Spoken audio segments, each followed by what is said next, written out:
मंच पर विराजमान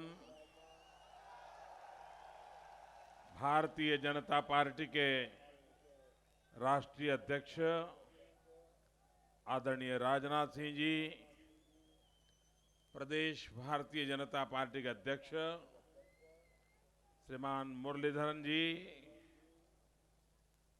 भाजपा के वाइस प्रेसिडेंट श्रीमान बंडारू दत्तात्रेय जी, श्री वी सतीश जी, श्री सुब्रमण्यम स्वामी जी, श्री कृष्णादास, श्री ओ राजगोपाल जी, मंच पर विराजमान सभी वरिष्ठ महानुभाव और केरल के कोने कोने से आए हुए प्यारे भाइयों और बहनों, വേദിയിൽ ഉപവിഷ്ടരായിരിക്കുന്ന ഭാരതീയ ജനതാ പാർട്ടിയുടെ ആദരണീയനായ അഖിലേന്ത്യാ അധ്യക്ഷൻ ശ്രീ രാജ്നാഥ് സിംഗ് ജി, സംസ്ഥാന അധ്യക്ഷൻ ശ്രീ വി മുരളീധരൻ ജി, അഖിലേന്ത്യാ ഉപാധ്യക്ഷൻ ശ്രീ ബന്ഡാരു ദത്താത്രേയ ജി, ശ്രീ സുബ്രഹ്മണ്യ സ്വാമി ജി, ശ്രീ വി സതീഷ് ജി, ശ്രീ രാജഗോപാൽ ജി, ഈ വേദിയിൽ ഉപവിഷ്ടരായിരിക്കുന്ന മറ്റ് ആദരണീയരായ നേതാക്കന്മാരെ, സംസ്ഥാനത്തിൻ്റെ വിവിധ കോണുകളിൽ നിന്നായി ഇവിടെ എത്തിയിരിക്കുന്ന എൻ്റെ സഹോദരി സഹോദരന്മാരെ, നിങ്ങൾക്ക് നമസ്കാരം. സഹോദരി സഹോദരന്മാരെ, എല്ലാവർക്കും എൻ്റെ നമസ്കാരം. ആദി ശങ്കരട്ടെ അദ്വൈതവും ശ്രീ നാരായണ ഗുരുദേവന്റെ ദാർശനികത്വം ചട്ടമ്പി സ്വാമികളുടെ യോഗ വിദ്യയും ആയുർവേദത്തിന്റെ പ്രഭവ കേന്ദ്രവും കുമാരനാശൻ വല്ലത്തോൾ എന്നിവരുടെ കവിതയും മന്നത്തു പദ്മനാഭന്റെ സംഘാടന കൃത്തം പിറന്നു വീണ മണ്ണിൽ നിൽക്കുവാൻ സാധിക്കുന്നതു മഹാപുണ്യമായി കരുതുന്നു. ഗുജറാത്തിലെ മലയാളികൾ എനിക്കു നൽകിയ സഹകരണം ഈ അവസരത്തിൽ ഓർമ്മിയൊക്കെല്ലട്ടെ. നിങ്ങളുടെ അവിയലും സംഭാരവും കാലനും തോരണവും നൽകുന്ന രുചി കേരളത്തിലേക്കു എന്നെ ആകർഷിക്കുന്നു. ഗോഡ്സ് ഓൺ കൺട്രി എന്ന കേരളത്തിൽ ജനകിക്കുവാൻ സദിച്ഛാ നിങ്ങളെ अभिवादन ये उन्न. भाइयों बहनों, जब मैं केरल की धरती पर आया हूं तो पूज्य नारायण गुरु स्वामी, पूज्य वेंकट स्वामी, महात्मा अयंगार, इन सबको, चट्टू स्वामी, उनके उस महान कार्य को प्रणाम करते हुए अपनी बात का प्रारंभ करता हूं. കേരളത്തിൽ വരുന്ന ഈ സന്ദർഭത്തിൽ പൂജനീയ ശ്രീനാരായണ ഗുരുദേവന്റെയും വൈകുണ്ഠസ്വാമികളുടെയും മന്നത്ത് പത്മനാഭന്റെയും ശ്രീ ചട്ടമ്പി സ്വാമികളുടെയും അടക്കമുള്ള മഹാന്മാരുടെ മഹത്തായിട്ടുള്ള സേവനങ്ങളെയും അവരുടെ സ്മരണകളെയും ഓർമ്മിപ്പിച്ചുകൊണ്ടാണ് ഞാൻ തുടങ്ങാൻ ആഗ്രഹിക്കുന്നത്. Last time when I came to Trivandrum, I had an occasion to meet Maharaja of Travancore. I discussed with him on various issues. Today, he is no more with us, and I pay my respect to the great visionary. കഴിഞ്ഞ പ്രാവശ്യം തിരുവനന്തപുരത്ത് വരാനിടയായപ്പോൾ മഹാരാജാവിനെ സന്ദർശിക്കാൻ, തിരുവിതാംകൂർ മഹാരാജാവിനെ സന്ദർശിക്കാൻ എനിക്ക് അവസരം കിട്ടുകയുണ്ടായി. നിരവധിയായിട്ടുള്ള വിഷയങ്ങളെ സംബന്ധിച്ച് ഞാൻ അദ്ദേഹത്തോട് ചർച്ച നടത്തുകയുണ്ടായി. നിർഭാഗ്യവശാൽ ഇന്ന് അദ്ദേഹം നമ്മെ വിട്ടുപിരിഞ്ഞു പോയിരിക്കുകയാണ്. അദ്ദേഹത്തിന്റെ പാവന സ്മരണകൾക്ക് മുമ്പിൽ ഞാൻ ആദരാഞ്ജലികൾ അർപ്പിക്കുകയാണ്.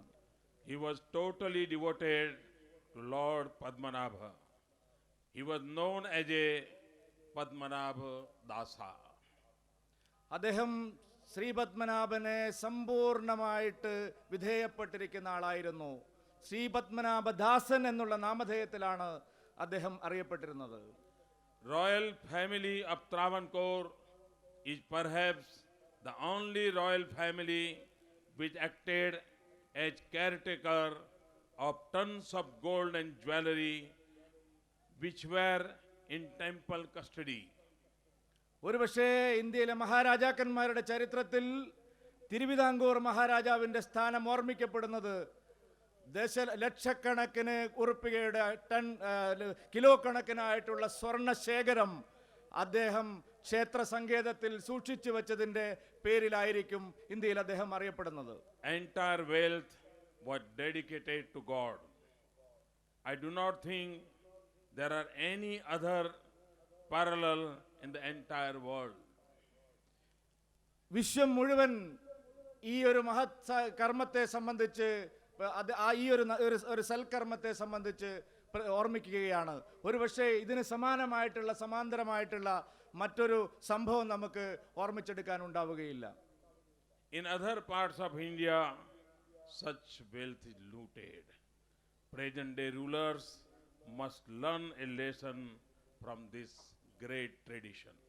ഇന്നത്തെ അധികാരി വർഗം ഇന്ത്യയിലെ മറ്റു പല ഭാഗങ്ങളിലും ഇതുപോലെ സൂക്ഷിച്ചിട്ടുള്ള ഈ സ്വർണ്ണശേഖരങ്ങളുടെയും ധനശേഖരണത്തിന്റെയും കാര്യങ്ങളെല്ലാം ശരിയായി മനസ്സിലാക്കി മുന്നോട്ട് പോകേണ്ടതാണ്. भाइयों बहनों, ये ईश्वर की भूमि, गॉड्स ओन कंट्री, ये सुनने पर कितना अच्छा लगता है, लेकिन क्या कारण है कि ईश्वर की इस भूमि से लाखों नौजवानों को पलायन करना पड़ता है, अपने बूढ़े माँ बाप को छोड़ करके जाना पड़ता है, घर गांव यार दोस्त ये छोड़ करके लाखों की तादाद में नौजवानों को ये ईश्वर की भूमि छोड़ने के लिए मजबूर क्यों होना पड़ता है? സഹോദരി സഹോദരന്മാരെ, ഇത് ദൈവത്തിന്റെ സ്വന്തം ഭൂമിയാണ്, സ്വന്തം നാടാണ്. അത് കേൾക്കുന്നത് തന്നെ മഹത്തരമാണ്. എന്തുകൊണ്ടാണ് ഈ ഈശ്വരന്റെ ഭൂമിയിൽ ദൈവത്തിന്റെ സ്വന്തം നാടിൽ നിന്ന് നമ്മുടെ ചെറുപ്പക്കാരായിട്ടുള്ള ആളുകൾ അവരുടെ പ്രിയപ്പെട്ട പ്രായമായ അച്ഛനമ്മമാരെ ഉപേക്ഷിച്ച്, സഹോദരിമാരെ ഉപേക്ഷിച്ച്, അവരുടെ പെൺകുട്ടികളെ ഉപേക്ഷിച്ച് വിദേശ രാജ്യങ്ങളിൽ പോയി താമസിക്കുന്നത്, അധ്യയനം ചെയ്യാൻ വേണ്ടി പോകുന്നത് എന്ന് നാം പരിശോധിക്കേണ്ടതാണ്. केरल की इस दुर्दशा के लिए क्या बीजेपी जिम्मेवार है? കേരളത്തിന്റെ ഈ ദുരിതത്തിന്, കേരളത്തിന്റെ ഈ ദുർദശയ്ക്ക് ഭാരതീയ ജനതാ പാർട്ടി കാരണക്കാരനാണോ? मैं आपसे जवाब चाहता हूं. നിങ്ങളോട് ഉത്തരം ആവശ്യപ്പെടുന്നു. ബിജെപി ആണോ ഇതിന് കാരണം? क्या बीजेपी जिम्मेवार है? क्या बीजेपी जिम्मेवार है? तो कौन जिम्मेवार है? कौन जिम्मेवार है? ആരാണ് ഉത്തരവാദി? कौन जिम्मेवार है? ആരാണ് ഉത്തരവാദി? भाइयों बहनों, यहां पर बारी बारी से ऐसी जुगलबंदी बनाई है, ऐसी जुगलबंदी कि 5 साल तुम राज करो, फिर 5 साल मैं आ जाऊंगा, फिर 5 साल तुम आ जाना. ये मिली भगत है, मिली भगत. ഇവിടെ മാറി മാറി നടക്കുന്ന ഈ പൊറാട്ട് നാടകം, 5 വർഷം നിങ്ങൾ ഭരിച്ചുകൊള്ളൂ, 5 വർഷം ഞങ്ങൾ ഭരിച്ചുകൊള്ളാം, 5 വർഷം നിങ്ങൾ കട്ടുകൊള്ളൂ, 5 വർഷം ഞങ്ങൾ കട്ടുകൊള്ളാം, ഇതാണ് ഈ ദുരിതത്തിന് കാരണം. एक बार यूडीएफ तो दूसरी बार एलडीएफ, एक बार एलडीएफ तो दूसरी बार यूडीएफ, ये क्रम लगातार चल रहा है और आकर के एक दूसरे के पाप को छिपाने के लिए सरकारों का उपयोग किया जाता है. ഒരിക്കൽ LDF, മറ്റൊരിക്കൽ UDF, വീണ്ടും LDF, വീണ്ടും UDF. അങ്ങനെ ഈ നാട്ടിലെ നടക്കുന്ന തെറ്റുകൾ, ജനവിരുദ്ധമായിട്ടുള്ള നടപടികൾക്ക് പരസ്പരം കുറ്റപ്പെടുത്തി ഓരോ തവണയും അധികാരത്തിൽ വരുന്നവരാണ് ഈ ദുരന്തത്തിന് കാരണക്കാരായിട്ടുള്ളവർ. भाइयों बहनों, अब केरल के नागरिकों से मैं प्रार्थना करने आया हूं। 60 साल तक आपने ये प्रयोग देखे हैं और इन प्रयोगों का परिणाम यह हुआ है कि यहां के नौजवानों का भविष्य अंधकार में डूब चुका है। कब तक इन लोगों को हमने झेलना है? कब तक हमारे इस पवित्र भूमि को इन दो गुटों के द्वारा नोच देने का अधिकार देना है, लूटने का अधिकार देना है, बर्बाद करने का अधिकार देना है? कब तक देना है? പ്രിയപ്പെട്ടവരെ, കേരളത്തിന്റെ പൗരാവലിയോട് ജനങ്ങളോട് ഞാൻ ചോദിക്കാൻ ആഗ്രഹിക്കുന്നു. ഈ കഴിഞ്ഞ 60 വർഷമായി 6 പതിറ്റാണ്ട് കാലമായി ഈ തുടർച്ചയായിട്ടുള്ള ഈ കാര്യം നാം കണ്ടുകൊണ്ടിരിക്കുന്നു. ഈ തരത്തിൽ ഈ നാടിനെ വഞ്ചിച്ചുകൊണ്ടിരിക്കുന്ന, ഈ തരത്തിൽ ജനങ്ങളെ ദ്രോഹിച്ചുകൊണ്ടിരിക്കുന്ന ഈ രണ്ട് മുന്നണികളെയും പരീക്ഷിച്ചുകൊണ്ടിരിക്കുന്ന നാട്ടിലെ ഈ പരിതസ്ഥിതി മാറാതെ നമുക്ക് ഈ നാടിനെ എങ്ങനെ മുന്നോട്ട് കൊണ്ടുപോകാൻ കഴിയും? कम्युनिस्ट पार्टी लोकतंत्र में विश्वास नहीं करती है। उनके लिए लोकतंत्र सिर्फ सत्ता हथियाने का साधन है। डेमोक्रेसी के प्रति उनकी न आस्था है, न उनका कमिटमेंट है। और इसलिए वो हमेशा यही सपना देखते हैं कि चाहे केरल हो, चाहे हिंदुस्तान हो, राजनीतिक अस्थिरता बनी रहे। यही उनका सपना है, ताकि उनकी गाड़ी चलती रहे। കമ്മ്യൂണിസ്റ്റ് പാർട്ടികൾ ജനാധിപത്യത്തിൽ വിശ്വസിക്കുന്നില്ല. ജനാധിപത്യം അവർക്ക് മാതൃകയല്ല. ജനാധിപത്യത്തിന്റെ കശാപ്പിലാണ് അവർ വിശ്വസിക്കുന്നത്. കമ്മ്യൂണിസ്റ്റ് പാർട്ടികൾ രാജ്യത്തെ അസ്ഥിരതയാണ് ആഗ്രഹിക്കുന്നത്. രാജ്യത്ത് അസ്ഥിരത ഉണ്ടെങ്കിൽ മാത്രമേ അവർക്ക് അവരുടെ വണ്ടി മുന്നോട്ട് കൊണ്ടുപോകാൻ കഴിയുകയുള്ളൂ. और ये कम्युनिस्ट पार्टी जब जब चुनाव आता है तो बड़ी ठेकेदार बनकर के निकल पड़ती है और कम्युनिस्टों को देश स्वीकार नहीं करेगा, ये उनको पता है। तो वो थर्ड फ्रंट की बातें हवा में फैलाने का हर चुनाव के पहले एक ड्रामेबाजी करते हैं। കമ്മ്യൂണിസ്റ്റ് പാർട്ടികൾ ഈ രാജ്യത്തെ തെരഞ്ഞെടുപ്പ് നടക്കുമ്പോൾ എന്താണ് ചെയ്തുകൊണ്ടിരിക്കുന്നത് നമുക്കറിയാം. എല്ലായിടത്തും അവർ തെരഞ്ഞെടുപ്പ് നടക്കുന്ന സന്ദർഭത്തിൽ ഒരു നാടകം കളിക്കുകയാണ് ചെയ്യുന്നത്. കാരണം അവർക്ക് ജനങ്ങളുടെ വിശ്വാസം ആർജിക്കാൻ കഴിയില്ല. ജനങ്ങൾ അവരെ തെരഞ്ഞെടുക്കില്ല എന്നുള്ള ഉറച്ച വിശ്വാസം അവർക്കുണ്ട്. आपने यूडीएफ का मिसरूल देखा है, आपने एलडीएफ का थर्ड फ्रंट की कथाएं सुनी है, और इसलिए आज मैं केरल से अनुरोध करने आया हूं, कभी इन सारी बातों को भूलो, थर्ड फ्रंट को भूलो। अब केरल के लिए जरूरत है थर्ड ऑल्टरनेट की। थर्ड ऑल्टरनेट लेकर के भारतीय जनता पार्टी आपके पास आई है। നിങ്ങൾ യുഡിഎഫിന്റെ ദുർഭരണം കണ്ടു കഴിഞ്ഞു. എൽഡിഎഫിന്റെ തെറ്റായ നയങ്ങളെ കുറിച്ച് കേട്ട് കഴിഞ്ഞു ധാരാളം. ഇവിടെ മൂന്നാം മുന്നണിയെ കുറിച്ച് വാചാലമായി സംസാരിക്കുന്നവരോട് എനിക്ക് പറയാനുള്ളത്, ശരിയാണ്, ഇവിടെയാണ് ഒരു മൂന്നാം മുന്നണി വേണ്ടത്. ശരിയായ ഒരു മൂന്നാമത്തെ ബദൽ ആവശ്യമായിരിക്കുന്ന സംസ്ഥാനം കേരളമാണ്. ഭാരതീയ ജനതാ പാർട്ടിയുടെ നേതൃത്വത്തിലുള്ള ശരിയായ മൂന്നാം ബദൽ കേരളത്തിലാണ് ആവശ്യമായി വന്നിരിക്കുന്നത്. यूडीएफ और एलडीएफ पर्दे के पीछे उनके रिश्तों का राज क्या है, ये यहां की घटनाओं को देखें तो पता चल जाता है। ये यूडीएफ और एलडीएफ ये शैडो बॉक्सिंग में बड़े माहिर है। वो नुरा कुश्ती करते हैं, नुरा कुश्ती। जैसे टीवी पर हम वो WWF देखते हैं ना, वैसा उनका ये नुरा कुश्ती का खेल चल रहा है। അവര് യുഡിഎഫും എൽഡിഎഫും യഥാർത്ഥത്തിൽ എന്താണ് ചെയ്തുകൊണ്ടിരിക്കുന്നത്? പരസ്പരം കലഹിച്ചുകൊണ്ടിരിക്കുന്നവർ പർദ്ദയുടെ അടിയിൽ എന്താണ് ചെയ്യുന്നത്? അവർ കർട്ടന് പിന്നിൽ എന്താണ് ചെയ്തുകൊണ്ടിരിക്കുന്നത്? പരസ്പരം കുറ്റം പറഞ്ഞുകൊണ്ടിരിക്കുന്നവർ, മത്സരിക്കുന്നവർ യഥാർത്ഥത്തിൽ ഒത്തുകളിയാണ് നടത്തിക്കൊണ്ടിരിക്കുന്നത്. അവർ ഒത്തുകളി നാടകമാണ് നടത്തിക്കൊണ്ടിരിക്കുന്നത്. और मैं इसलिए कहता हूं और बड़े गंभीर आरोप लगा करके कहना चाहता हूं, अगर यूडीएफ और एलडीएफ की मिली भगत न होती तो चंद्रशेखर की हत्या को पकड़ने में कोताही नहीं बरती जाती, चंद्रशेखर की पत्नी को मैदान में लड़ाई के लिए आना न पड़ता। और इसलिए मैं केरल की सभी माताओं बहनों को आज प्रार्थना करने आया हूं कि पूरी शक्ति के साथ चंद्रशेखर की पत्नी के साथ खड़े हो जाओ और उसको न्याय दिलाने के लिए हमें चैन से नहीं बैठना चाहिए। ये उनकी नुरा कुश्ती, इनकी शैडो बॉक्सिंग, ये दुनिया के सामने लाके रख देना चाहिए। പ്രിയപ്പെട്ടവരെ, യുഡിഎഫും എൽഡിഎഫും തമ്മിലുള്ള ഈ വ്യാജ ഏറ്റുമുട്ടലിന്റെ ഫലമായിട്ടാണ് ചന്ദ്രശേഖരന്റെ വിധവയ്ക്ക് അവരുടെ ഭർത്താവിന്റെ കൊലയാളികളെ നിയമത്തിന് മുമ്പിൽ കൊണ്ടുവരുന്നതിന് വേണ്ടി നടുറോട്ടിൽ കുത്തിയിരുന്ന് സമരം നടത്തേണ്ടി വന്നത്.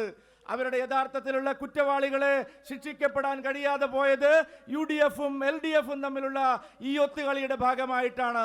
ഇവിടുത്തെ അമ്മമാരോടും സഹോദരിമാരോടും ഞങ്ങൾക്ക് പറയാനുള്ളത്, ഈ കൊലപാതകത്തിന്റെ പിന്നിലുള്ള യഥാർത്ഥ ശക്തികളെ പുറത്തു കൊണ്ടുവരാൻ ആവശ്യമായിട്ടുള്ള ശക്തമായിട്ടുള്ള നീക്കങ്ങൾ നടത്താൻ തയ്യാറായിട്ട് മുന്നോട്ട് വരും എന്നുള്ളതാണ്. जय कृष्णा मर्डर केस किसके भलाई के लिए लिपापोती हो रही है? जय कृष्णा मर्डर केस को क्यों दबाया जा रहा है? क्या ये उनकी नुरा कस्ती का, ഷാഡോ ബോക്സിംഗ് का उदाहरण नहीं है? ജയകൃഷ്ണന്റെ കൊലപാതക കേസിന്റെ അന്വേഷണം ആരാണ് അട്ടിമറിച്ചിരിക്കുന്നത്? ഈ ഒത്തുകളി രാഷ്ട്രീയത്തിന്റെ ഫലമായിട്ടാണ് ജയകൃഷ്ണന്റെ കൊലപാതക കേസിലെ യഥാർത്ഥ കുറ്റവാളികളെ നിയമത്തിന് മുമ്പിൽ കൊണ്ടുവരാൻ കഴിയാതെ പോയത്. भाइयों बहनों, मराड़ के दंगे, मराड़ राइट्स, उसके पीछे कौन गुनहगार है? क्यों उनकी बातों को दबा दिया गया है? क्यों केरल की जनता के सामने सच नहीं लाया जा सकता?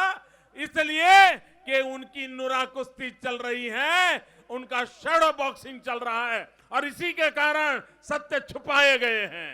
പ്രിയപ്പെട്ടവരെ, മാറാട് കൂട്ടക്കൊല, ആ കൂട്ടക്കൊലപാതകം ആരാണ് നടത്തിയതെന്ന് എല്ലാവർക്കും അറിയാം.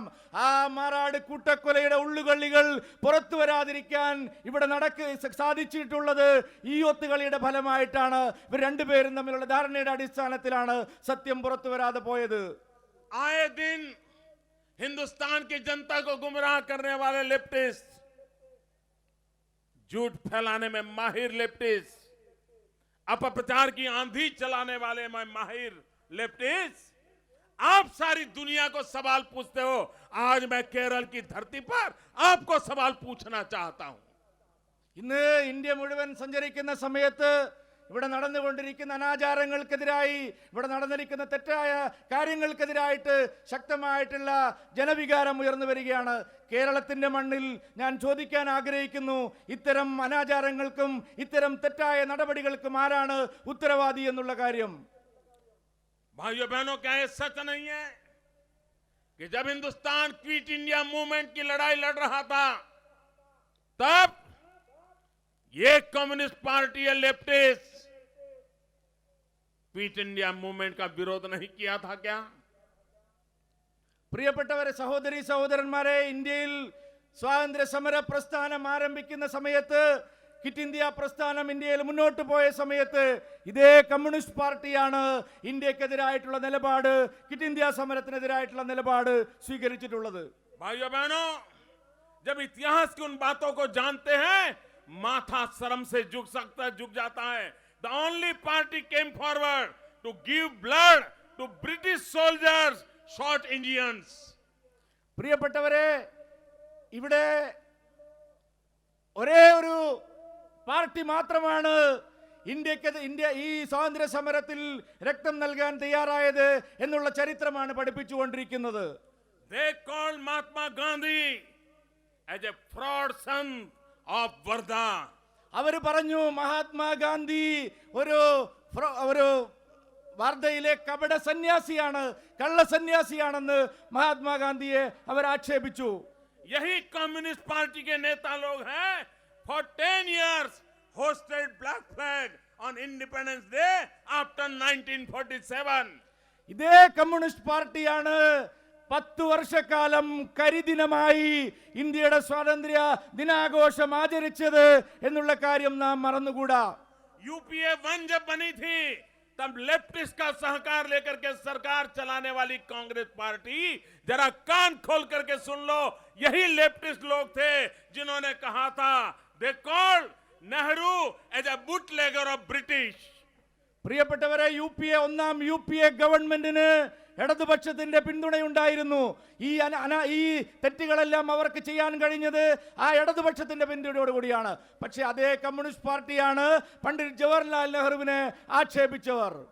यही कम्युनिस्ट पार्टी के लोग देश विरोधी काम करने में डूबे हुए कम्युनिस्ट पार्टी के लोग, उन्होंने नेताजी सुभाष बाबू को कहा था they called Netaji as the watchdog of Japanese.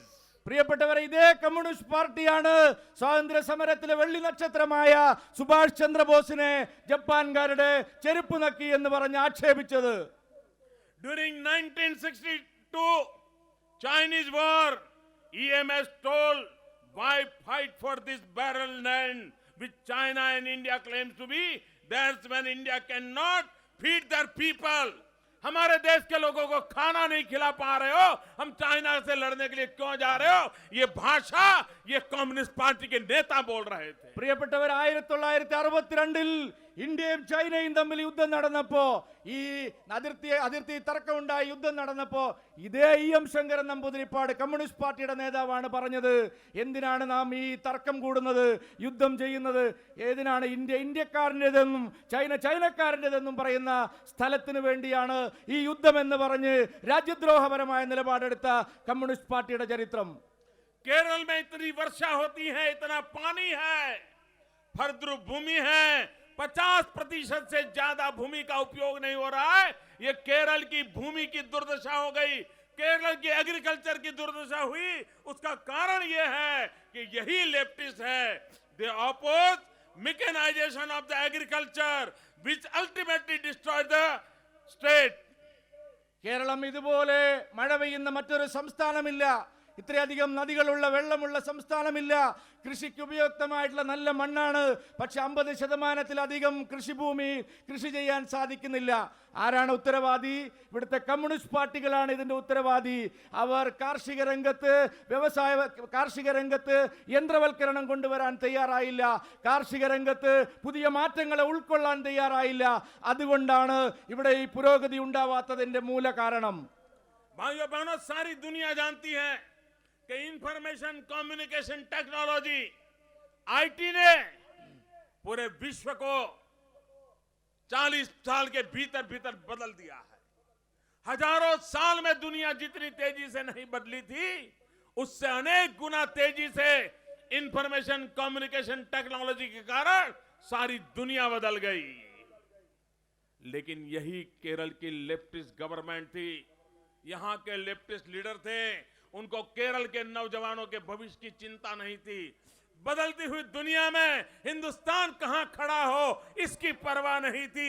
और इसलिए यही लेफ्टिस्ट लोग हैं, they oppose computer. Now the situation is different.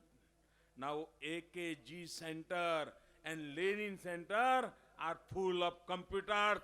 खुद के लिए तो कंप्यूटर चाहिए, लेकिन केरल के नौजवानों के हाथ में कंप्यूटर नहीं जाना चाहिए. ये खेल इन्होंने खेले हैं. പ്രിയപ്പെട്ടവരെ, ലോകം മുഴുവൻ വിവര സാങ്കേതിക വിദ്യയുടെ വലിയൊരു വിപ്ലവം തന്നെ നടന്നുകൊണ്ടിരിക്കുമ്പോൾ ഇന്ത്യയുടെ എല്ലാ സംസ്ഥാനങ്ങളിലും വിവര സാങ്കേതിക വിദ്യ ഉപയോഗിച്ച് IT സെക്ടറിലും കമ്മ്യൂണിക്കേഷൻ സെക്ടറിലും ഉണ്ടായിട്ടുള്ള വലിയ മാറ്റങ്ങൾ ഉണ്ടായിക്കൊണ്ടിരിക്കുമ്പോൾ എന്തുകൊണ്ടാണ് കേരളത്തിൽ മാത്രം വിവര സാങ്കേതിക വിദ്യയുടെ കാര്യത്തിൽ ഈ പുരോഗതി ഉണ്ടാവാത്തത്? ഇതേ ഇടതുപക്ഷത്തിന്റെ ലെഫ്റ്റിന്റെ നയത്തിന്റെ കാരണമാണ്. അവർ ഇവിടെ ഭരിച്ച ഇടതുപക്ഷ നേതാക്കൾ, കമ്മ്യൂണിസ്റ്റ് പാർട്ടികൾ, അവർ ആദ്യം കമ്പ്യൂട്ടർ കൊണ്ടുവരുന്നത് ചെയ്യുന്നതിനെതിരായി സമരം ചെയ്തു. പക്ഷേ ഇപ്പൊ എന്താ സ്ഥിതി? AKG സെന്ററിലും ലെനിൻ സെന്ററിലും അവർ ഇഷ്ടം പോലെ കമ്പ്യൂട്ടറുകൾ വെച്ചിരിക്കുകയാണ്. പക്ഷേ ഇവിടുത്തെ യുവതീ യുവാക്കൾക്ക്, അഭ്യസ്തവിദ്യരായിട്ടുള്ള ആളുകൾക്ക് ഈ മേഖലയിലുള്ള അവസരങ്ങൾ നഷ്ടപ്പെടുത്തുന്ന നിലപാടാണ് ഇടതുപക്ഷം സ്വീകരിച്ചത്. इतना ही नहीं,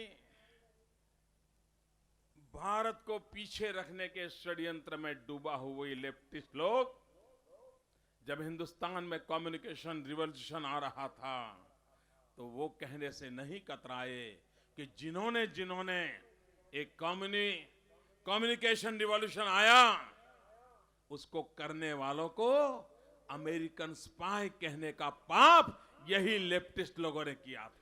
ഇന്ത്യ മുഴുവൻ ഈ വിവര സാങ്കേതിക വിദ്യയുടെ കമ്പ്യൂട്ടർ യുഗത്തിലേക്ക് പോയ സമയത്ത് കമ്മ്യൂണിസ്റ്റുകാർ പറഞ്ഞു, ഇവിടെ കമ്പ്യൂട്ടറിന്റെ ഉപയോഗം കൂടുകയും IT മേഖലയിൽ ആ ചെറുപ്പക്കാർ വളർന്നു വരികയും ചെയ്യുമ്പോൾ ഇവരെല്ലാം അമേരിക്കയുടെ ചാരപ്രവൃത്തി ഏറ്റെടുത്തു വരും, അമേരിക്കൻ ചാരന്മാരെ പോലെ ഏജന്റുമാരായിട്ട് അവരിവിടെ പ്രവർത്തിക്കുമെന്ന് ഇവർ കള്ളപ്രചരണം നടത്തി. भाइयों बहनों, इससे भी जरा दुख की बात यह है, जब 9/11 की घटना घटी, देश परेशान था, पाकिस्तानी आतंकवादियों ने डेरा तंबू तान दिए थे, निर्दोष लोगों को मौत के घाट उतार दिया जाता था, और उस समय केरल का एक सपूत उन्नी कृष्णन लोगों की जान बचाते बचाते शहीद हो गया. उस उन्नी कृष्णन के लिए डॉग कहने का पाप यही केरल के नेताओं ने किया था. പ്രിയപ്പെട്ടവരെ, അന്ന് നവംബർ 9 ഇന്ത്യയെ നടുക്കിയ സ്ഫോടന പരമ്പര നടന്ന സമയത്ത് നമ്മുടെ മണ്ണിന്റെ അഭിമാനമായിട്ടുള്ള, മലയാളികളുടെ അഭിമാനമായിട്ടുള്ള തീവ്രവാദി ആക്രമണത്തിൽ കൊല്ലപ്പെട്ട ക്യാപ്റ്റൻ ഉണ്ണികൃഷ്ണന്റെ കാര്യം വന്നപ്പോൾ, നമുക്ക് ഈ നാടിനു വേണ്ടി മരിച്ചു വീണ ക്യാപ്റ്റൻ ഉണ്ണികൃഷ്ണന്റെ കാര്യം വന്നപ്പോൾ എന്താണ് ഇവിടുത്തെ അന്നത്തെ ഗവൺമെന്റ് എന്ന് ചെയ്തത്? വഞ്ചനാപരമായ നിലപാടാണ് എന്നുള്ള കാര്യം നമ്മുടെ സ്മരണയിലുണ്ടല്ലോ.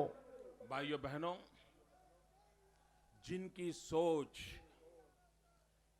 हिंदुस्तान को तबाह करने की है, जिनकी सोच केरल का भविष्य न देखने की है, ऐसे लोगों पर कब पर भरोसा करोगे? और इसलिए भाइयों बहनों, पश्चिम बंगाल की जनता जाग गई. पश्चिम बंगाल की जनता ने उनको वहां से भगाया है.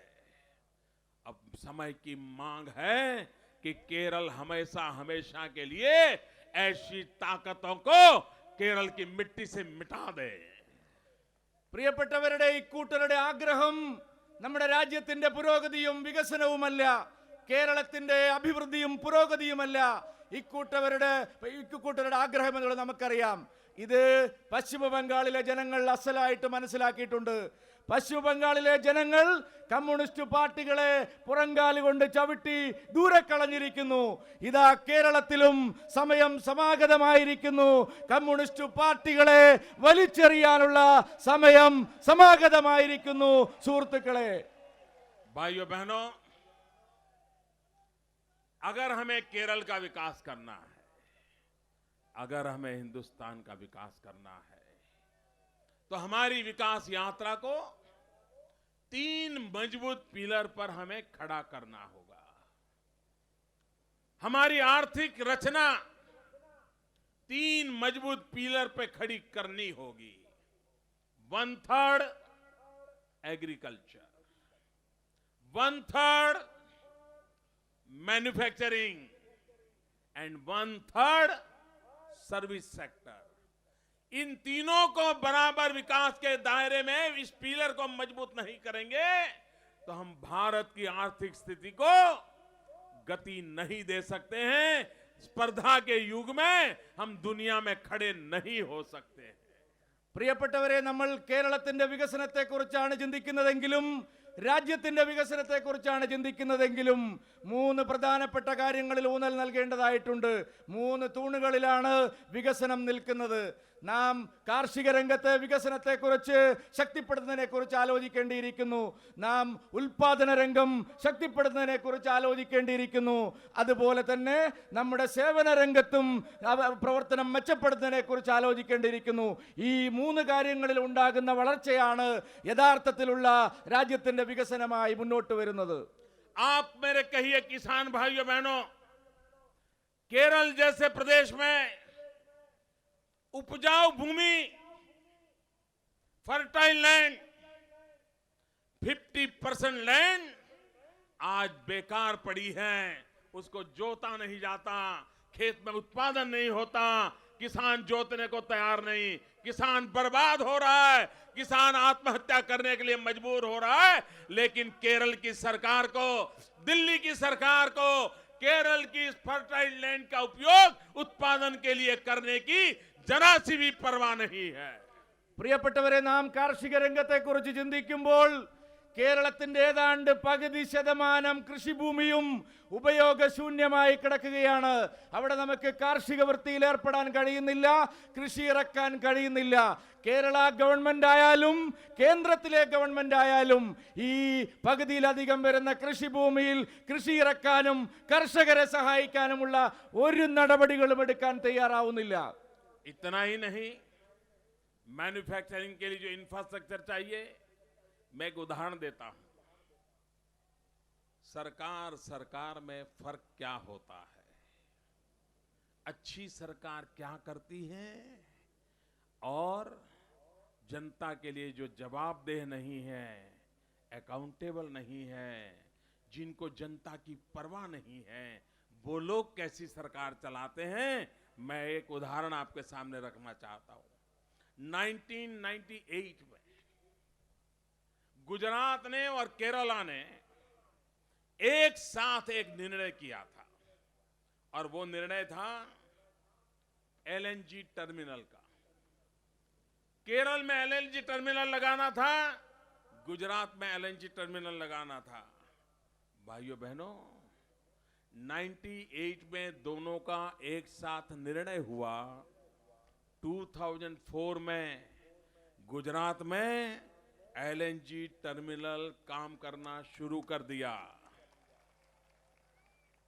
और भाइयों बहनों, कोची में 98 में सोचा गया था, उस एलएनजी टर्मिनल को बनते बनते 2014 आ गया. 2014 आ गया. इतना ही नहीं, गुजरात में एलएनजी टर्मिनल 2000 करोड़ में बन गया. कोची का एलएनजी टर्मिनल 4500 करोड़ रुपीस के लागत से बना. आप मुझे बताइए, केरल का कितना नुकसान हुआ, देश का कितना नुकसान हुआ? अच्छी सरकार होती है तो क्या करती है, और भद्दी सरकार होती है तो क्या करती है, इसका ये जीता जागता उदाहरण है. സഹോദരി സഹോദരന്മാരെ, നമ്മുടെ രാജ്യത്തെ സൽഭരണം എങ്ങനെയാണ്, മോശം ഭരണം എങ്ങനെയാണ് എന്നുള്ള കാര്യത്തെക്കുറിച്ച് ചർച്ച ചെയ്യുമ്പോൾ എനിക്ക് രണ്ട് ഉദാഹരണങ്ങൾ നിങ്ങളുടെ മുമ്പിൽ വെക്കാൻ കഴിയും. കേരളവും ഗുജറാത്തും, കേരള ഗവൺമെന്റും ഗുജറാത്ത് ഗവൺമെന്റും സംയുക്തമായി ഒരുമിച്ച് 1998 എടുത്ത തീരുമാനമാണ് കേരളത്തിലും ഗുജറാത്തിലും LNG ടെർമിനൽ കൊണ്ടുവരിക എന്നുള്ളത്. കൊച്ചിയിലെ പ്രത്യേകം എടുത്ത തീരുമാനമാണ്. എന്നാൽ എന്താണ് സംഭവിച്ചത്? ഗുജറാത്തിൽ 1998 എടുത്ത തീരുമാനം 2004 ആവുമ്പോഴേക്കും പൂർത്തിയായി കഴിഞ്ഞു. പക്ഷേ കൊച്ചിയിൽ, നമ്മുടെ കേരളത്തിൽ 1998 എടുത്ത തീരുമാനം ഇതുവരെ നടപ്പിലാക്കാൻ കഴിഞ്ഞില്ല. 2014 ആയാലും അത് നടപ്പിലാക്കാൻ കഴിയുമോ എന്ന് സംശയമാണ്. ഗുജറാത്തിൽ കേവലം 2000 കോടി രൂപയ്ക്ക് ഇത് പൂർത്തീകരിക്കാൻ കഴിഞ്ഞു. എന്നാൽ കേരളത്തിൽ അത് 4500 കോടി രൂപയെങ്കിലും കവിയുമെന്നാണ് കണക്കാക്കുന്നത്. എപ്പോഴാണ് ജനങ്ങൾ ചോദിക്കുന്നത്, യഥാർത്ഥത്തിലുള്ള സൽഭരണം എങ്ങനെയാണ്, ഏതാണ്, എവിടെയാണ് നടക്കുന്നത് എന്നുള്ളതിനെ സംബന്ധിച്ച്? भाइयों बहनों, अगर आज से 10 साल पहले यहां LNG टर्मिनल हो गया होता तो केरल की गैस बेस्ड इकोनॉमी बनती, केरल के घरों में पाइपलाइन से गैस पहुंचता, और अगर पाइपलाइन से गैस पहुंचता तो एक कांग्रेस के नेताओं को 9 सिलेंडर और 12 सिलेंडर के ये सपने दिखाने की जरूरत न पड़ती। 10 കൊല്ലം മുമ്പ് ഈ ടെർമിനലിന്റെ പണി പൂർത്തിയാക്കാൻ കഴിഞ്ഞിരുന്നെങ്കിൽ, ഈ വികസന പ്രവൃത്തി നടപ്പിലാക്കാൻ കഴിഞ്ഞിരുന്നെങ്കിൽ നമ്മുടെ പാചകവാതകം എല്ലാ വീടുകളിലേക്കും ഗ്യാസ് പൈപ്പ് വഴി എത്തിക്കാൻ കഴിയുമായിരുന്നു. നമുക്കതിന് സാധിച്ചില്ല. പക്ഷേ എന്തുകൊണ്ടാണ് ഗ്യാസ് പൈപ്പ് പാചകവാതകം വീടുകളിൽ എത്തിക്കുന്ന പണി, ഈ ജോലി നടന്നു കഴിഞ്ഞാൽ കോൺഗ്രസിനെ വേവലാതിപ്പെടുത്തുന്നത്? അവർക്ക് ഇപ്പോൾ ഈ 9 കുറ്റി ഗ്യാസിന്റെ കാര്യത്തിൽ നാം കണ്ടതാണല്ലോ. आज गुजरात में गैस एक रॉ मटेरियल के रूप में ऊर्जा के लिए, उद्योगों के विकास के लिए, क्वालिटी ऑफ लाइफ के लिए एक बहुत बड़ा हथियार बन करके आज गुजरात की सेवा में ये गैस काम आ रहा है, और आप 10 साल पीछे रह गए. ഗുജറാത്തിൽ ഈ പാചകവാതകം ഒരു റോ മെറ്റീരിയൽ എന്നുള്ള നിലയിൽ, അതുപോലെ ഊർജത്തിന്റെ ആവശ്യത്തിന് എന്നുള്ള നിലയിൽ, വികസനത്തിന്റെ മറ്റാവശ്യങ്ങൾക്ക് എന്നുള്ള നിലയിലെല്ലാം പുരോഗതിക്ക് വേണ്ടി ഉപയോഗിച്ചുകൊണ്ടിരിക്കുകയാണ്. പക്ഷേ നാം കേരളം 10 വർഷമായി ഈ അവസരം പരാജയപ്പെട്ടിരിക്കുകയാണ്. ഈ അവസരം പ്രയോജനപ്പെടുത്തുന്നതിൽ നാം പുറകോട്ട് പോയിരിക്കുകയാണ്. കേരളത്തിന്റെ വികസനം 10 വർഷം പുറകോട്ട് കൊണ്ടുപോയിരിക്കുകയാണ്. भाइयों बहनों, तीसरा क्षेत्र है सर्विस सेक्टर. आज पूरी दुनिया आउटसोर्सिंग कर रही है. दुनिया के समृद्ध देशों के पास मैन पावर नहीं है, स्किल मैन पावर नहीं है, वे आउटसोर्स कर रहे हैं. आईसीटी के माध्यम से आउटसोर्सिंग का काम हो रहा है. चाइना जॉब फेयर का बिड़ा उठाया है. चाइना दुनिया भर से जॉब चाइना में हड़प करने की कोशिश कर रहा है. हमारे केरल के पढ़े लिखे, अंग्रेजी जानने वाले, बुद्धिमान नौजवान बेरोजगार बैठे हैं, और आउटसोर्स के काम के लिए हिंदुस्तान की सरकार के पास कोई एग्रेसिव प्रोग्रेसिव नीति नहीं है. और केरल की सरकार को सर्विस सेक्टर के इस महत्वपूर्ण काम के लिए कोई सोच तक नहीं है. പ്രിയപ്പെട്ടവരെ, സേവന രംഗത്ത് ലോകം മുഴുവൻ അഭൂതപൂർവമായിട്ടുള്ള മുന്നേറ്റമാണ് ഉണ്ടായിക്കൊണ്ടിരിക്കുന്നത്. ചൈനയെ പോലുള്ള രാജ്യങ്ങൾ ഈ കാര്യത്തിലുള്ള ഔട്ട്സോഴ്സിംഗിന്റെ കാര്യത്തിൽ ശക്തമായിട്ട് മുന്നോട്ട് പോവുകയാണ്. ഇവിടെ അഭ്യസ്തവിദ്യരായിട്ടുള്ള ലക്ഷക്കണക്കിന് പഠിച്ചിട്ടുള്ള ചെറുപ്പക്കാർ തൊഴിലവസരമില്ലാതെ അവർ കഷ്ടപ്പെടുന്ന സ്ഥിതിവിശേഷമാണ് ഉണ്ടായിക്കൊണ്ടിരിക്കുന്നത്. भाइयों बहनों, सर्विस सेक्टर का एक महत्वपूर्ण क्षेत्र है टूरिज्म. आज हिंदुस्तान में टूरिज्म के क्षेत्र में दुनिया को आकर्षित करने की ताकत केरल में है. परमात्मा ने केरल को इतना सब दिया है कि सारी दुनिया केरल में आने के लिए मजबूर हो जाए, इतनी ताकत है. लेकिन उसके बावजूद भी പ്രിയപ്പെട്ടവരെ, അതുപോലെ टूरिज्म के क्षेत्र में केरल एक स्थिति पर आकर के अटक गया है. इसके लिए जिम्मेवार कौन है? പ്രിയപ്പെട്ടവരെ, ടൂറിസം ഇന്ന് ലോകം മുഴുവൻ ശക്തമായിട്ട് വളർന്നുകൊണ്ടിരിക്കുന്ന മറ്റൊരു മേഖലയാണ്. ലോകം മുഴുവനുള്ള ടൂറിസ്റ്റുകളെ ആകർഷിക്കാൻ കഴിയുന്ന കേരളം പോലെ മറ്റൊരു മനോഹരമായിട്ടുള്ള സംസ്ഥാനമില്ല. പക്ഷെ എന്താണ് കേരളത്തിൽ ടൂറിസത്തിന്റെ ഗതി? ഈ മേഖലയിൽ സമ്പൂർണ്ണമായിട്ടുള്ള പരാജയമാണ് കേരളത്തിനുണ്ടായിരിക്കുന്നത്. ആരാണ് ഈ സാധ്യതകൾ പ്രയോജനപ്പെടുത്തുന്നതിൽ കേരളത്തെ പുറകോട്ട് വലിച്ചത്? ആരാണ് ഈ അവസ്ഥയ്ക്ക് കാരണമെന്ന് പരിശോധിക്കേണ്ടതായിട്ടുണ്ട്. आज पूरा विश्व होलिस्टिक हेल्थ केयर की ओर मुड़ चुका है. सारा विश्व प्राकृतिक उपचार की तरफ आकर्षित हो रहा है. चाहे योग हो, चाहे आयुर्वेद हो, चाहे केरल की परंपरागत ट्रीटमेंट की व्यवस्थाएं हो, सारी दुनिया अपने आप उन जगह की तलाश में है जो उनको होलिस्टिक हेल्थ केयर के कंसेप्ट को सुविधा दे, संतोष दें.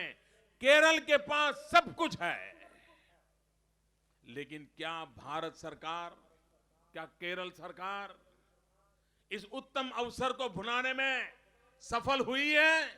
ये हेल्थ टूरिज्म इसके लिए आज दुनिया में सबसे ज्यादा आकर्षण कहीं पैदा हो सकता है तो केरल में पैदा हो सकता है, लेकिन सर्विस सेक्टर के टूरिज्म के महत्व को नहीं समझा जा रहा है। ഇന്ന് ലോകം മുഴുവൻ പ്രകൃതി ചികിത്സാ രംഗത്തേക്കും അതുപോലെ തന്നെ ഈ രംഗത്തേക്ക് വലിയ മാറ്റങ്ങളിലേക്ക് വന്നുകൊണ്ടിരിക്കുകയാണ്. ലോകത്തുള്ള എല്ലാവരും ഇതിനുവേണ്ടി മുന്നോട്ട് വരുമ്പോൾ കേരളം പോലെ ഇത്ര മഹത്തായിട്ടുള്ള ഒരു സംസ്ഥാനം, കേരളത്തിന്റെ പ്രകൃതി ചികിത്സ, കേരളത്തിന്റെ യോഗ ചികിത്സ, കേരളത്തിന്റെ ആയുർവേദ ചികിത്സ, ഇതെല്ലാം ലോകം മുഴുവൻ ഇന്ന് അംഗീകരിക്കപ്പെട്ടിട്ടുള്ളതാണ്. ഇത്രയധികം അവസരവും സാധ്യതയും ഉണ്ടായിട്ടും ആളുകളെ ഇങ്ങോട്ട് ഈ ചികിത്സാ രംഗത്ത്, ഈ യോഗ ചികിത്സാ രംഗത്തും പ്രകൃതി ചികിത്സാ രംഗത്തുമൊക്കെ ആയുർവേദ ചികിത്സാ രംഗത്തുമൊക്കെ ആളുകളെ ഇങ്ങോട്ട് ആകർഷിക്കാനും ഇവിടെ ഹെൽത്ത് ടൂറിസം, ആരോഗ്യ മേഖലയിലെ ടൂറിസം ശക്തിപ്പെടുത്താനും കഴിയാതെ പോയിരിക്കുന്നത് എന്തുകൊണ്ടാണ്? ആരാണ് ഇതിന് ഉത്തരവാദി? ഈ തരത്തിൽ ഏറ്റവും വലിയൊരു വികസന സാധ്യതയാണ്, കേരളത്തിന്റെ വികസന സാധ്യതയാണ് ഇന്നില്ലാതായി കഴിഞ്ഞിരിക്കുന്നത്. भाइयों बहनों, टूरिज्म के लिए केरल में रिलीजियस टूरिज्म के लिए भी इतनी संभावना पड़ी है। 125 करोड़ देशवासियों का बहुत बड़ा अगर मार्केट देखा जाए, वे 4 धाम की यात्रा करना चाहते हैं, वो कन्याकुमारी में जाकर के विवेकानंद केंद्र देखना चाहते हैं, वो त्रिवेंद्रम में उतर करके उनको कन्याकुमारी जाना सुविधाजनक लगता है, सबरीमाला के प्रति श्रद्धा बढ़ती चली जा रही है। भाइयों बहनों, 3.5 करोड़ की जनसंख्या उस केरल में सबरीमाला की यात्रा के लिए 4 करोड़ यात्री आते हैं। एक प्रकार से पूरा साउथ इंडिया, महाराष्ट्र से लेकर के नीचे बड़ी अपार भक्ति के साथ सबरीमाला में लोग आते हैं, लेकिन कोई मुझे बताए व्यवस्था के नाम पर कुछ किया इन लोगों ने? പ്രിയപ്പെട്ടവരെ, ആധ്യാത്മിക രംഗത്തെ ടൂറിസം ഇന്ന് വലിയ തോതിൽ ശക്തിപ്പെട്ടുകൊണ്ടിരിക്കുന്ന ഒരു കാലമാണ്. ഈ 120 കോടി ജനങ്ങളെയും ഇവിടേക്ക് ആകർഷിക്കാൻ കഴിയുന്ന വലിയ സാധ്യതയുണ്ട് കേരളത്തിൽ.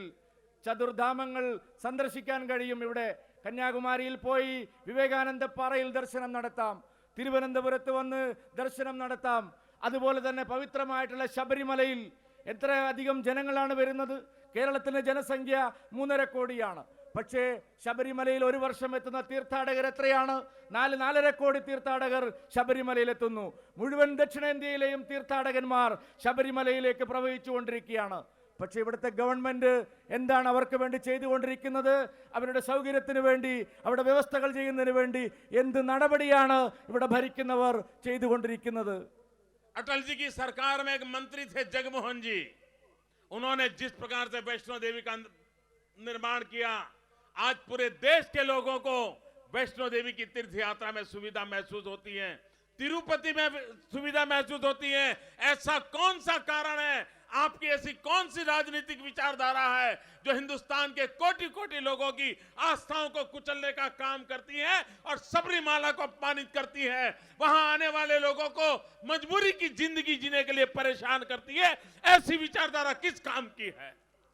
അടൽ ബിഹാരി വാജ്പേയിയുടെ ഭരണകാലത്ത് മന്ത്രിയായിരുന്ന ജഗ്മോഹനാണ് കാശ്മീരിലെ വൈഷ്ണോ ദേവി ക്ഷേത്രത്തിന് വേണ്ടി എല്ലാ തരത്തിലുള്ള വികസന പ്രവർത്തനങ്ങളും എത്തിച്ചു കൊടുത്തത്. അതുപോലെ തിരുപ്പതിയിലെ ക്ഷേത്രത്തിലും അത്തരത്തിലുള്ള വികസന കാര്യങ്ങൾ ചെയ്തു.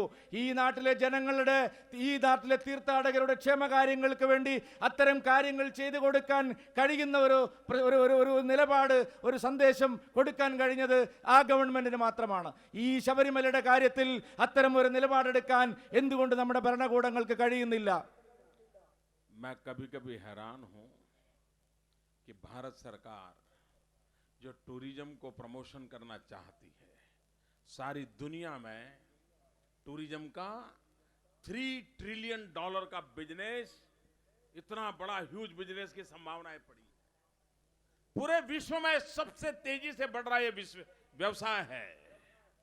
इनक्रेडिबल इंडिया दुनिया भर में एडवर्टाइजिंग किया जाता है।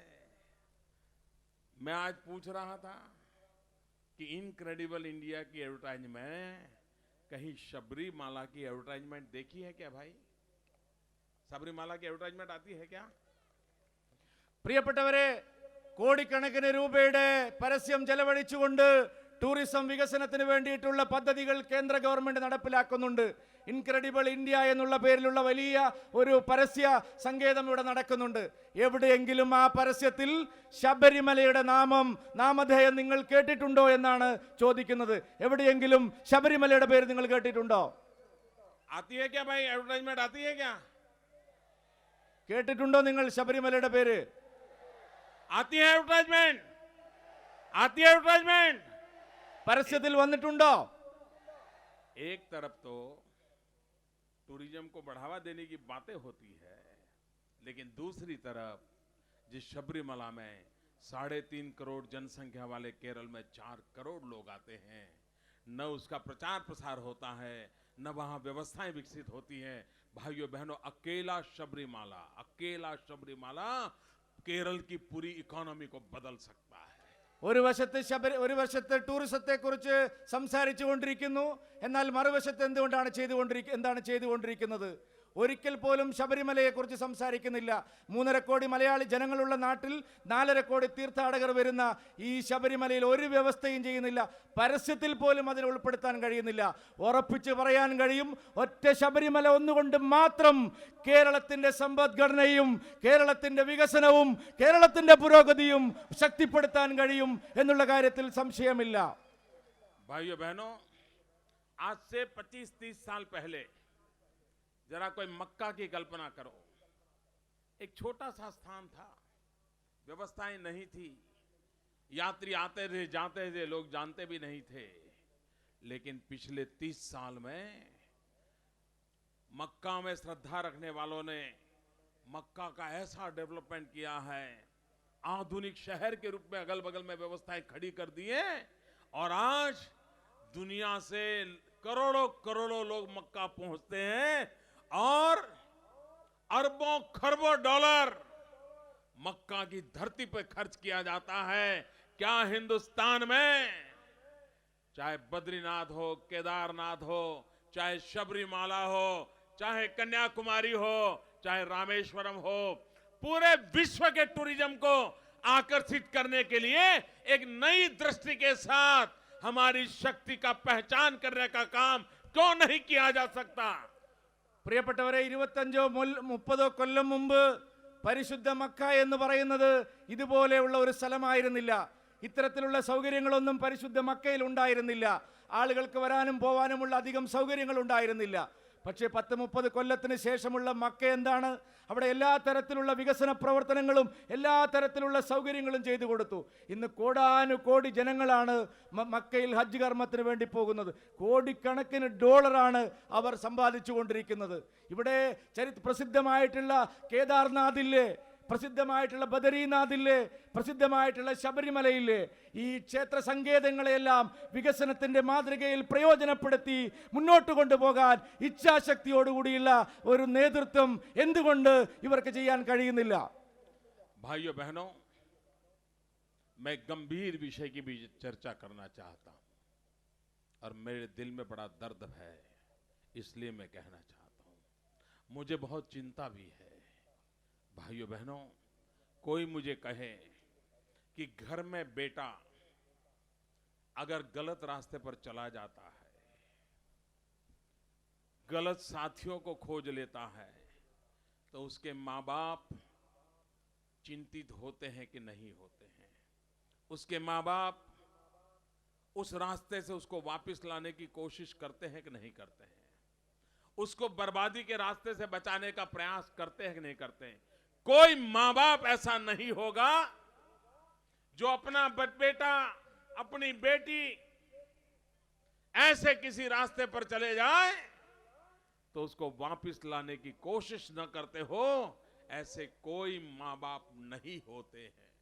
പ്രിയപ്പെട്ടവരെ, വളരെ പ്രധാനപ്പെട്ട ഒരു കാര്യം, എൻ്റെ മനസ്സിൽ ദുഃഖം തോന്നിയിട്ടുള്ള ഒരു കാര്യമാണ്.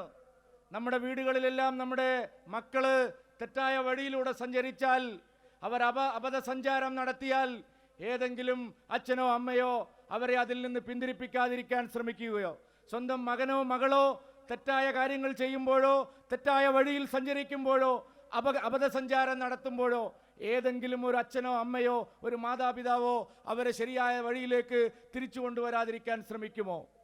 भाइयों बहनों, सरकार की भूमिका भी मां बाप की होती है। उसके नागरिक, उसके राज्य के नौजवान अगर कहीं गलत रास्ते पर जा रहे हैं तो उनको वापस लाने का काम उस सरकार का रहता है। चिंतित होने की जरूरत होती है। भाइयों बहनों, मैं गंभीर आरोप लगाता हूं, आज हिंदुस्तान में जितनी आतंकवादी घटनाएं घटती हैं, उन आतंकवादी घटनाओं में अगर कश्मीर में आतंकवादी पकड़ा जाए तो उसकी सुराग कहीं न कहीं केरल में जाकर के मिलते हैं। हिंदुस्तान के किसी कोने में बम ब्लास्ट हो जाए तो उससे जुड़ा हुआ कोई न कोई नौजवान केरल की धरती का मिलता है। क्या भाइयों बहनों, हमने केरल के नौजवानों को ये आतंकवाद के रास्ते पर जाने देना है? क्या हमें केरल के नौजवानों को बम बंदूक की राजनीति करने के लिए मजबूर करना है? क्या हमें केरल के नौजवानों को हिंदुस्तान को लहूलुहान करने वाले पाप कर्म में भागीदार बनाना है क्या? പ്രിയപ്പെട്ടവരെ, ഇതേ മാതാപിതാക്കളുടെ കർത്തവ്യം തന്നെയാണ് രാജ്യം ഭരിക്കുന്ന ഗവൺമെന്റിനുമുള്ളത്. ആ നാട്ടിലെ പ്രജകളോ അവിടുത്തെ യുവാക്കളോ തെറ്റായ വഴിയിൽ സഞ്ചരിച്ചാൽ, അബദ്ധ സഞ്ചാരം നടത്തിയാൽ അവരെ ശരിയായ വഴിയിലേക്ക് തിരിച്ചു കൊണ്ടുവരാനുള്ള ബാധ്യത ഗവൺമെന്റിനുണ്ട്. എന്താണ് ഇവിടുത്തെ സ്ഥിതി? ഇന്ന് നിരവധിയായിട്ടുള്ള തീവ്രവാദ പ്രവർത്തനങ്ങൾ ഏറ്റെടുത്തുകൊണ്ട് ചെറുപ്പക്കാർ മുന്നോട്ട് പോവുകയാണ്. കാശ്മീരിൽ ബോംബ് സ്ഫോടനം ഉണ്ടായാൽ അതിന്റെ വേരുകൾ കേരളത്തിലാണ് ചെന്ന് പതിക്കുന്നത്. ഇന്ത്യയിൽ എവിടെയെങ്കിലും തീവ്രവാദി ആക്രമണം നടന്നാൽ അതിന്റെ വേരുകൾ കേരളത്തിലാണുള്ളത്. ഈ തീവ്രവാദത്തിലേക്ക് തിരിയുന്ന തലമുറയെ, ചെറുപ്പക്കാരെ ശരിയായ വഴിയിലേക്ക് തിരിച്ചു കൊണ്ടുവരുന്നതിന് പകരം തീവ്രവാദത്തിന്റെ രാഷ്ട്രീയത്തെ പ്രോത്സാഹിപ്പിക്കുന്ന നിലപാടെടുക്കാനാണ് ഗവൺമെന്റുകൾ ശ്രമിച്ചുകൊണ്ടിരിക്കുന്നത്. भाइयों बहनों, हमें संकल्प करना होगा, हम केरल की इस गॉड की भूमि को, परमात्मा की भूमि को खून से रंगने वाले लोगों को उस रास्ते पर नहीं जाने देंगे. പ്രിയപ്പെട്ടവരെ, നമുക്ക് ശക്തമായിട്ട് പ്രതിജ്ഞ എടുക്കേണ്ടിയിരിക്കുന്നു. ഈ ചരിത്ര ഭൂമിയിൽ, ഈ പുണ്യഭൂമിയിൽ, ഈ ദൈവിക ഭൂമിയിൽ തീവ്രവാദത്തിന്റെ മണ്ണിലേക്ക്, രക്തപ്പുഴയുടെ മണ്ണിലേക്ക് പോകാൻ അനുവദിക്കുകയില്ല എന്നുള്ള ശക്തമായ പ്രതിജ്ഞ നമുക്ക് എടുക്കേണ്ടതായിട്ടുണ്ട്. ये आतंकवादी गतिविधियों के खिलाफ एक जागरूकता की जरूरत है. गलत रास्ते पर गए नौजवानों को वापस लाने की जरूरत है. मुझे चिंता हो रही है, हमारा ये प्राण प्रिय केरल प्रांत आज बारूद के ढेर पर बैठा हुआ है. पता नहीं कब किस दिशा में चला जाए और कितनी बड़ी बर्बादी होगी. പ്രിയപ്പെട്ടവരെ, തീവ്രവാദത്തിന്റെ വഴിയിലേക്ക് പോകുന്ന, രക്തത്തിന്റെ വഴിയിലേക്ക് പോകുന്ന, അബദ്ധസഞ്ചാരത്തിന്റെ വഴിയിലേക്ക് പോകുന്ന ചെറുപ്പക്കാരെ തിരിച്ചു കൊണ്ടുവരാനും ഈ മണ്ണിൽ തീവ്രവാദ പ്രവർത്തനവും അക്രമ പ്രവർത്തനവും അനുവദിക്കുകയില്ല എന്നുള്ള നിലപാടെടുക്കാനും കേരളത്തിന്റെ മണ്ണിലെ ജനങ്ങളെ ശക്തിപ്പെടുത്തി മുന്നോട്ട് കൊണ്ടുപോകാൻ തയ്യാറാവുകയാണ് വേണ്ടത്. भाइयों बहनों, मैंने केरल आने से पहले फेसबुक पर, ट्विटर पर मैं लोगों को पूछता रहता हूं कि मैं वहां जाने वाला हूं, आपका क्या सुझाव है, मुझे क्या बात करनी चाहिए. और हिंदुस्तान से लाखों लोग मेरे फेसबुक पर आकर के, ट्विटर पर आकर के मुझे अपनी बात बताते हैं. एक बात खास करके केरल की महिलाओं ने मुझे जो लिखी है और उन्होंने आग्रह किया है कि मोदी जी आप केरल में आए, इस विषय पर जरूर बोलिए. और इसलिए मैं इस विषय को यहां कहना चाहता हूं. हमारे केरल की माताएं, बहनें इस बात से चिंतित है कि यहां का नौजवान शराब और ड्रग की तरफ बढ़ता चला जा रहा है. പ്രിയപ്പെട്ടവരെ, ഞാൻ കേരളത്തിലേക്ക് വരുന്നതിന് മുമ്പ് ഫേസ്ബുക്കിലൂടെയും ട്വിറ്ററിലൂടെയും ഒക്കെ എഴുതിയിരുന്നു. കേരളത്തിലെ ചോദിച്ചിരുന്നു, കേരളത്തിൽ വരുമ്പോൾ എന്ത് കാര്യമാണ് സംസാരിക്കേണ്ടത്, എന്താണ് കേരളത്തിൽ ചർച്ച ചെയ്യപ്പെടേണ്ട വിഷയമെന്ന്. ലക്ഷക്കണക്കിനായിട്ടുള്ള ആളുകൾ എനിക്ക് മറുപടിയായിട്ട് സന്ദേശങ്ങൾ കൈമാറി. കേരളത്തിൽ നിന്നുള്ള സ്ത്രീകളും ചില പ്രധാനപ്പെട്ട കാര്യങ്ങൾ എനിക്ക് അയച്ചു തരികയുണ്ടായി. വളരെ ദുഃഖകരമായിട്ടുള്ള കാര്യമാണ് അവർ പറഞ്ഞിരിക്കുന്നത്. ഇവിടുത്തെ അമ്മമാർ പറഞ്ഞിരിക്കുന്നു, സഹോദരിമാർ പറഞ്ഞിരിക്കുന്നു, ഇവിടുത്തെ ചെറുപ്പക്കാർ, യുവാക്കൾ മദ്യത്തിൻ്റെയും മയക്കുമരുന്നതിൻ്റെയും ഒക്കെ അടിമകളായി നശിച്ചുകൊണ്ടിരിക്കുന്ന, വളരെ ഗതികേട്ടിലായിരിക്കുന്ന ഒരു സ്ഥിതിവിശേഷം നമ്മുടെ സംസ്ഥാനത്ത് സംജാതമായിരിക്കുന്നു എന്നുള്ള കാര്യം. केरल की माताओं बहनों ने ये जो चिंता जताई है कि उनके बच्चे शराब और ड्रग्स की दुनिया में फंस रहे हैं, वो माताएं बहनें आंसू बहा रही हैं, जिन्होंने मेरा ध्यान आकर्षित किया है, मैं सार्वजनिक रूप से उन माताओं बहनों का आभारी हूं कि उन्होंने इस गंभीर समस्या की ओर मेरा ध्यान आकर्षित किया है। मैं सब माताओं बहनों से अनुरोध करता हूं, आप पढ़े लिखे हैं, संगठित होकर के, सक्रिय होकर के इसके खिलाफ आवाज उठाइए। केरल सरकार को मजबूर कीजिए, आपके संतानों को न आतंकवाद के रास्ते पर जाने दें, आपके संतानों को शराब और ड्रग की दुनिया में फंसने से बचाएं। हमारे केरल के युवा धन को हम बचाएं। अगर देश केरल के युवा धन को बचा लेगा तो कल मेरा केरल बच जाएगा, कल मेरा केरल बच जाएगा तो मेरा हिंदुस्तान भी बच जाएगा। इसलिए बहुत भावना के साथ, बहुत इमोशनल होकर के मैं केरल की माताओं बहनों को बाहर आने के लिए प्रार्थना करता हूं, उनको अनुरोध करता हूं, आइए केरल के नौजवानों को हम मिलकर के बचाएं। അമ്മമാരുടെയും സഹോദരിമാരുടെയും തോരാത്ത കണ്ണീരിന് കാരണമായിട്ടുള്ള മദ്യത്തിന്റെയും മയക്കുമരുന്നിന്റെയും എല്ലാം ഉപയോഗത്തിനെതിരായിട്ടുള്ള വലിയൊരു മുന്നേറ്റം ഇവിടെ ആവശ്യമായി വന്നിരിക്കുന്നു. ഇവിടെ ദുഃഖിതരായിട്ടുള്ള അമ്മമാർക്കും സഹോദരിമാർക്കും അവരുടെ കുട്ടികൾക്കും സഹോദരന്മാരുമെല്ലാം ഈ തരത്തിലുള്ള അനാചാരത്തിന്റെ പേരിൽ ദുഃഖിക്കുന്ന അവരുടെ ഈ കാര്യത്തിൽ ഞാൻ മാനസികമായി ഞാൻ ദുഃഖത്തോടു കൂടി അവരുടെ വേദനയിൽ പങ്കുചേരുകയാണ്. ഈ അനാചാരങ്ങൾക്കെതിരായിട്ടുള്ള പോരാട്ടം ഇവിടെ ശക്തിപ്പെടുത്തേണ്ടതായിട്ടുണ്ട്. അമ്മമാരെ, സഹോദരിമാരെ, നമുക്ക് ഒരുമിച്ച് മുന്നേറാം. നമ്മുടെ മക്കളെ തീവ്രവാദത്തിന്റെ വഴിയിലേക്ക് തിരിച്ചുവിടാതിരിക്കാൻ, മദ്യത്തിന്റെ മയക്കുമരുന്നിന്റെ പിടിയിൽ നിന്ന് അവരെ മോചിപ്പിക്കാൻ വേണ്ടിയിട്ടുള്ള ശക്തമായിട്ടുള്ള ഒരു മുന്നേറ്റം കേരളത്തിൽ ആവശ്യമായി വന്നിരിക്കുന്നു. ഒരുമിച്ച് പോരാടേണ്ടിയിരിക്കുന്നു. भाइयों बहनों, मेरी केरल में इस प्रकार की पहली सभा है, लेकिन ऐसा लगता है कि इन समुंदर की लहरों और ये मानव सागर की लहरों के बीच जरा स्पर्धा चल रही है। समुंदर चीज टिक करके कह रहा है हम ज्यादा ताकतवर हैं कि ये भीड़ ताकतवर है। ऐसी भीड़ कभी देखी नहीं, कभी सोची नहीं।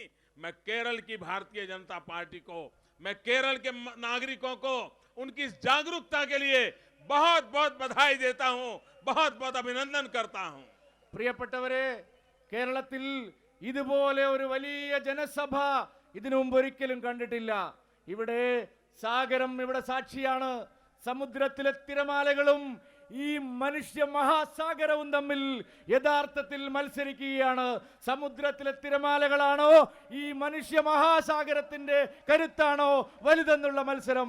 പ്രിയപ്പെട്ടവരെ, കേരളത്തിലെ ജനങ്ങളെ, കേരളത്തിൽ ഇതുപോലെ തടിച്ചുകൂടിയിട്ടുള്ള മനുഷ്യ മഹാസാഗരത്തെ ഞാൻ അഭിനന്ദനങ്ങൾ കൊണ്ട് പൂച്ചെണ്ടുകൾ ചൊരിയുകയാണ്. मेरी यहां नजर जाती है, माथे ही माथे दिखते हैं, वहां तो दूर तक मैं देख भी नहीं पाता हूं। जहां नजर पहुंचे माथे ही माथे नजर आते हैं। ऐसा विराट जनसागर ये परिवर्तन का संकेत लेकर के आया है, हवा का रुख दिखाता है। പ്രിയപ്പെട്ടവരെ, ഏത് ഭാഗത്തേക്ക് നോക്കിയാലും അവിടെ ജനലക്ഷങ്ങൾ, സഹോദരിമാരും അമ്മമാരും തടിച്ചുകൂടിയിരിക്കുകയാണ്. അങ്ങോട്ട് നോക്കിയാൽ അവിടെ കാണാനേ കഴിയുന്നില്ല. അത്ര വലിയ ജനക്കൂട്ടമാണ്, ജനസാഗരമാണ് അവിടെ തടിച്ചുകൂടിയിരിക്കുന്നത്. ഒരു സംശയവും വേണ്ട, ഇത് മാറ്റത്തിന്റെ ലക്ഷണമാണ്. കേരളത്തിൽ ചരിത്രപരമായിട്ടുള്ള മാറ്റമുണ്ടാവാൻ പോവുകയാണ് എന്നുള്ളതിന്റെ തുടക്കമാണ് ഈ മനുഷ്യ മഹാസാഗരം.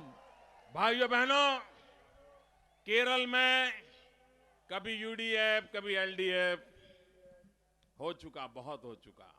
अब केरल की चुनाव नहीं है, अब चुनाव दिल्ली का है। क्या हम एक प्रयोग कर सकते हैं?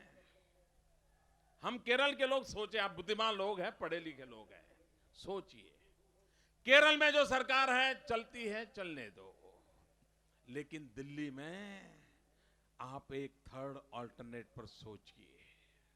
आप दिल्ली में भारतीय जनता पार्टी को पूरा केरल समर्थन करें और फिर दिल्ली में बैठी हुई भाजपा की सरकार केरल का कितना भला करती है और केरल में बैठी हुई केरल की सरकार कितना भला करती है, दोनों के बीच में हिसाब किताब हो जाए, विकास की स्पर्धा हो जाए, हम आपकी भलाई के लिए काम करें, वो भी आपकी भलाई के लिए काम करे।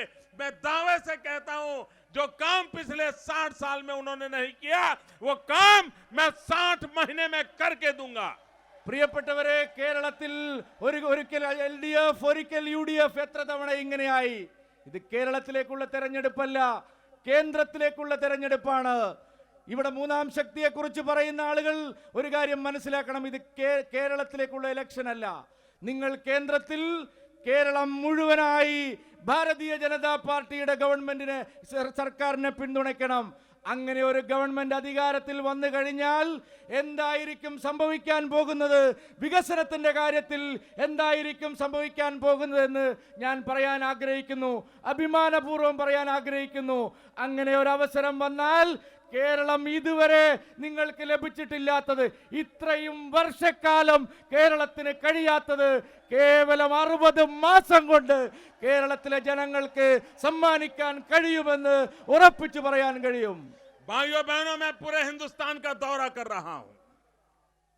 हवा का रुख क्या है वो मुझे भी पता चलता है, और इसलिए भाइयों बहनों, दिल्ली में सरकार भाजपा की बनना तय है।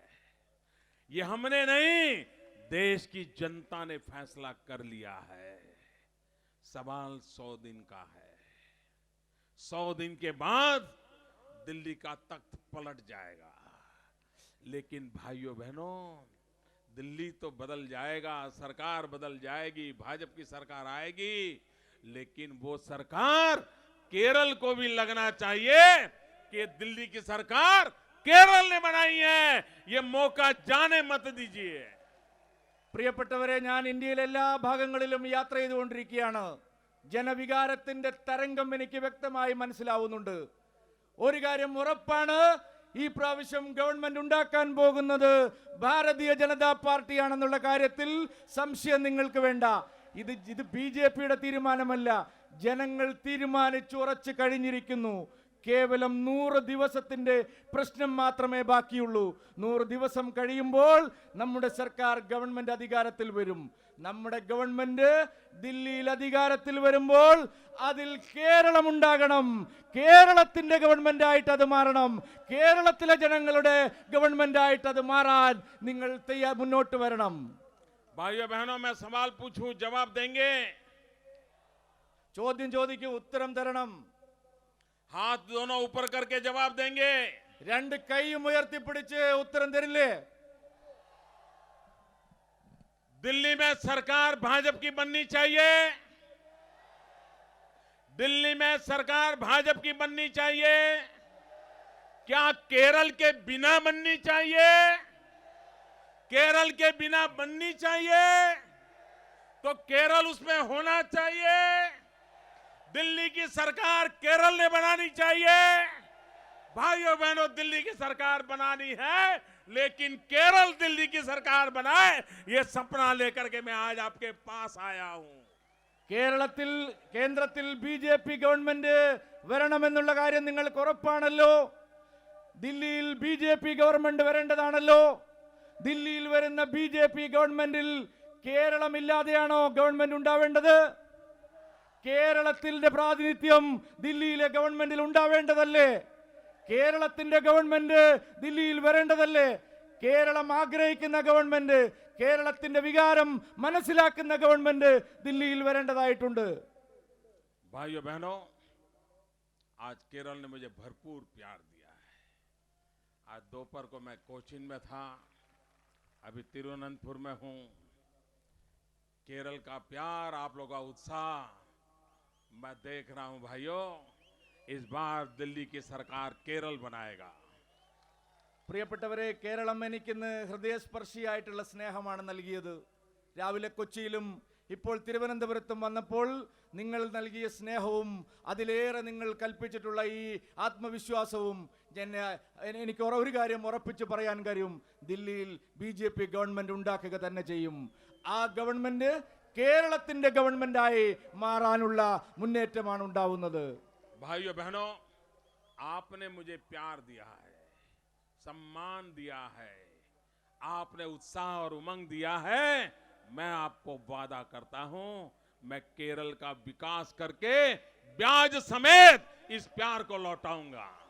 നിങ്ങൾ കേരളം എനിക്ക് സ്നേഹം തന്നു, ഇത്ര വലിയ ഉത്സാഹം തന്നു, എനിക്ക് എന്നെ ആദരിച്ചു. നിങ്ങൾ ഈ ആദരത്തിനും സ്നേഹത്തിനും ഈ ഉത്സാഹത്തിനും ഞാൻ മറുപടി പറയുന്നു. കേരളത്തെ വികസിത കേരളമാക്കി ഈ മണ്ണിൽ കേരളത്തിൽ വികസന വിപ്ലവം ഉണ്ടാക്കാൻ, വലിയ വികസനം കേരളത്തിൽ ഉണ്ടാക്കാനുള്ള വാഗ്ദാനം നൽകിക്കൊണ്ട് ഞാൻ ഈ സ്നേഹം നിങ്ങൾക്ക്, ഇതിനുള്ള ഉത്തരം നിങ്ങൾക്ക് തരികയാണ്. भाइयों बहनों, मैं आप सबका बहुत बहुत आभारी हूं. दो मुट्ठी बंद करके मेरे साथ बोलिए, वंदे. पूरी ताकत चाहिए, चारों तरफ से गूंज चाहिए भाइयों. सागर को भी लगे कि यहां जन सागर ललकार रहा है. ഉറച്ച ശബ്ദത്തിൽ പറയണം, രണ്ട് കൈയുയർത്തി പറയണം. ഈ സാഗരം കേൾക്കുന്ന ഗർജനമായിരിക്കണം, മനുഷ്യ മഹാസാഗരത്തിന്റെ ഗർജനമായിരിക്കണം.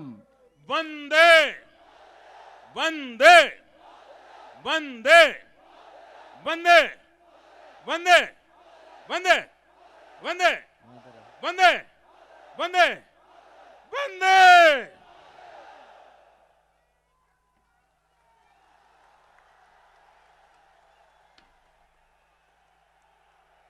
ഈ മഹാസമ്മേളനത്തിന് കൃതജ്ഞത രേഖപ്പെടുത്താൻ തിരുവനന്തപുരം ജില്ലാ പ്രസിഡന്റ് അഡ്വക്കേറ്റ് സുരേഷിനെ ക്ഷണിക്കുന്നു.